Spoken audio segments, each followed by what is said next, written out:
আসসালামু আলাইকুম everyone, welcome back to my channel. তো বন্ধুরা সবাই কেমন আছেন? আশা করি ভালো আছেন। আলহামদুলিল্লাহ আমিও আল্লাহর রহমতে ভালো আছি।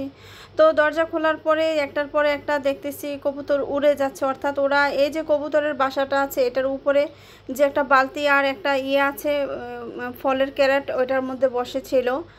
তো আমি যখন দরজা খুলেছি ওরা একের পর এক উড়ে যাচ্ছে, ওরা আর এখানে নেই। অনেকটি কবুতর ছিল, হয়তো বা রাত্রে এখানে ছিল, আমি জানি না। তো আর হচ্ছে এখন আমার মুরগির ঘরে ঢুকবো, ওরা যেহেতু চলে গিয়েছে। এখন সবাইকে মুরগি কবুতর সবাইকে পানি দেবো আর কি। আমি একেবারে আজকে ভোরে আসতে পারি না, আমি আসছি দিনে 11টা বাজবে তখন, বা 11টার উপরে বাজবে।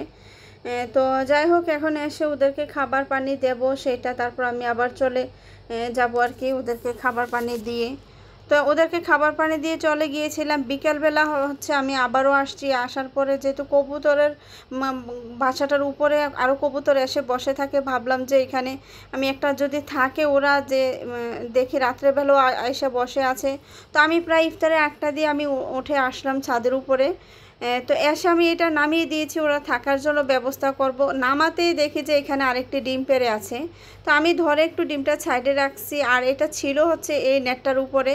তো আমি এখানে আরও কিছু এই যে ছিল, এই যে এগুলি কি বলে, শিম গাছের যে লাঠিগুলি ছিল এগুলি এখানে ছিল। তো আমি পরে হচ্ছে বাসাটার মধ্যে আবারও এগুলা সুন্দর করে ডিমটা এখানে দিয়েছি। তো গতকালকে তো আরেকটা ডিম ওই কবুতরের নিচে দিয়ে দিয়েছি।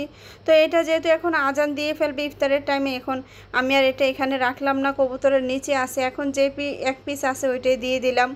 আর দিয়ে এইটা যে এখানে আছে এটা আমি খালি করে আবারও এটা খালি এভাবে রেখে দেবো, যেন অন্য কবুতর যদি বসতে চায়, বা এরা যেহেতু যাইতে চাচ্ছে না বা যায় না, আমার তো এখন আর করার কিছু নেই। তো আমি ওদেরকে ব্যবস্থা করে দিচ্ছি, ওরা যদি বসতে চায় থাকতে চায় থাকবে, করার তো কিছু নেই। হয়তো বা আমার এই জায়গাটা একটু নোংরা বেশি হয় আর কি, ওরা পটি করে অনেক নোংরা করে রাখে।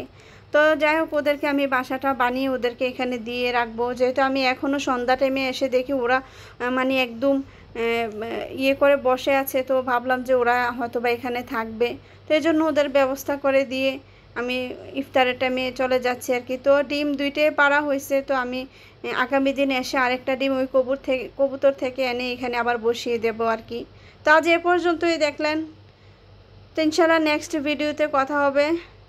তো এই যে কবুতরের ডিমের সন্ধান পেয়ে গেলাম, এই আর কি, কোথায় থেকে পেলাম কি আসে বিষয়। তো এই যে ডিমটা আর এইভাবে দিয়েছি ওরা সুন্দরভাবে এসে বসার জন্য। তো দেখতে পাচ্ছেন। ইনশাল্লাহ আগামী ভিডিওতে দেখা হবে, কথা হবে, বলবো কি হয়েছে। তো আল্লাহ হাফেজ, আসসালামু আলাইকুম। সবাই ভালো থাকবেন, দোয়া করবেন আমার জন্য।